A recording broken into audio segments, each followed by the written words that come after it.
குவைலித் என்பவன் அபூபக்கர் ரலியல்லாஹு அன்ஹு அவர்கள் மற்றும் தல்ஹா இப்னு உபைதுல்லாஹ் ரலியல்லாஹு அன்ஹு அவர்களையும் இருவரையும் தொழக்கூடாது என்பதற்காக ஒரே கயிற்றில் இருவரையும் இறுக்கி கட்டிவிட்டான்.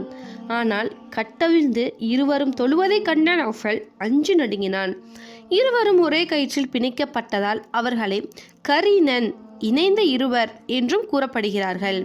சிலர் இவ்விருவரையும் கட்டியது நௌஃபல் அல்ல, தல்ஹாவின் சகோதரன் உஸ்மான் இப்னு உபைதுல்லாஹ் தான் என்றும் கூறுகின்றனர். இச்சம்பவங்கள் அனைத்தும் மக்கா முஸ்லிம்கள் பட்ட இன்னல்களுக்கு எடுத்துக்காட்டாகும். இஸ்லாமை தழுவிய எவரையும் அவர்கள் துன்புறுத்தாமல் விடுவதில்லை. எளிய முஸ்லிம்களை பாதுகாக்கவும் அவர்களுக்கு பழிவாங்கவும் எவரும் இல்லை என்பதால் அவர்களை கடுமையாக தண்டிப்பது நிராகரிப்பவர்களுக்கு மிக எளிதாக இருந்தது. அடிமைகளாக இருந்தவர்களை அவர்களது